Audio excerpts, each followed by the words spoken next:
ছয় জনগোষ্ঠীৰ জনজাতিকৰণ সন্দৰ্ভত প্ৰতিক্ৰিয়া দেৱব্ৰত শইকীয়াৰ অসমৰ জনগোষ্ঠীয় লোকসকলে কৰ্মসংস্থাপনৰ বাবে বহিৰাজ্যলৈ ঢাপলি মেলিবলগীয়া হোৱাটো দুৰ্ভাগ্যজনক আখ্যা বিৰোধী দলপতিগৰাকীৰ ছয় জনগোষ্ঠীৰ জনজাতিকৰণৰ ক্ষেত্ৰত চৰকাৰৰ অনিহাক লৈ সদনত প্ৰশ্ন উত্থাপন সন্দৰ্ভতো সদৰি কৰে দেৱব্ৰত শইকীয়াই নিজৰ নীতি আদৰ্শত চলিব আৰু ৰাইজৰ ভাল কৰিবলৈ যিখিনি কৰিব লাগে সেইখিনি কৰিব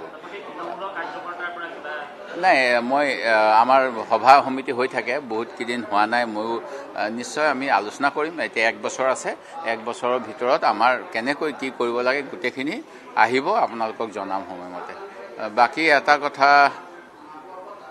আজি আমাৰ ছয় জনগোষ্ঠী জনজাতিকৰণক লৈ প্ৰস্তাৱ আছে আমাৰ অসমৰ পৰা বহুত যুৱকী নহয় আদহীয়া ব্যক্তিও অসমৰ বাহিৰলৈ কামৰ সন্ধানত যায় তেওঁলোকৰ নিৰাপত্তা নোহোৱা হৈ থাকে তেওঁলোকৰ বিভিন্ন ধৰণে ট্ৰেইনৰ পৰা কোনোবাই হত্যা কৰি দিয়ে ক'ৰবাত কাজিয়া হয় ক'ৰবাত নিৰুদ্দেশ হয় আৰু পৰিয়াল নষ্ট হয় আৰু এইটোৱে হুচাই যে অসমত কামৰ পৰিৱেশ এতিয়া অহা নাই সেই বিষয়ত তেওঁলোকক কেনেকৈ সুৰক্ষা দিব পাৰি সেই বিষয়ত আমি আজি সংকল্প আনি আছো তেনেকৈ অসমৰ বহুত নন টিচিং অৰ্থাৎ যিসকল তৃতীয় শ্ৰেণী চতুৰ্থ শ্ৰেণীৰ কৰ্মচাৰী শিক্ষানুষ্ঠানসমূহত আছে তেখেতসকলৰো কামৰ কোনো নিৰাপত্তা নাই তেওঁলোকক একো দিয়া হোৱা নাই কিন্তু তেওঁলোকে স্কুল চলাই থাকে তেওঁলোকৰ কাৰণে এটা সংকল্পৰ প্ৰস্তাৱ অনা হ'ব আৰু কিছুমান মাটি বাৰী কিনা বেচা লৈ কিছুমান মানুহক অশান্তি দিব বিচৰা হৈছে চৰকাৰীভাৱে যিটো আইন বিৰুদ্ধ হ'ব কাৰণ আমাৰ দেশত সংবিধানে সকলোকে অধিকাৰ দিছে তাৰো এটা সংকল্প প্ৰস্তাৱ লোৱা হ'ব যিটো কথা কৈ থাকে যে কিছুমান মানুহে মাটি কিনা বেচা কৰিব পাৰিব কিছুমানে নোৱাৰে এই গোটেইবিলাক বিষয় আছে আজি আৰু সেই গতিকে যোৱাকালিৰ কথা এটা ওলাইছিলে যোৱাকালি মই দেখা পাইছোঁ যে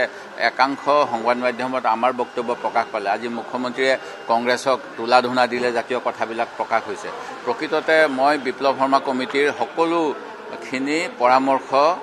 মানি ল'বলৈ আহ্বান জনাইছিলোঁ যোৱাকালিও আজি আমি সেই স্থিতিত অটল আৰু বিপ্লৱ শৰ্মা কমিটিৰ প্ৰতিবেদনতে উল্লেখ আছে সুপ্ৰিম কোৰ্টৰ বিভিন্ন ৰায়দান যাৰ ভিত্তিত কৈছে গোটেই বেটছ টু এক্সামিনেশ্যন খাৰিজ কৰিব পাৰি যিটো মুখ্যমন্ত্ৰীয়ে নোৱাৰে বুলি কালি সদনত ভুল তথ্য দি থাকে সদায় আনকি কোকৰাঝাৰত তেখেতে ক'লে যে কেন্দ্ৰীয় চৰকাৰৰ পৰা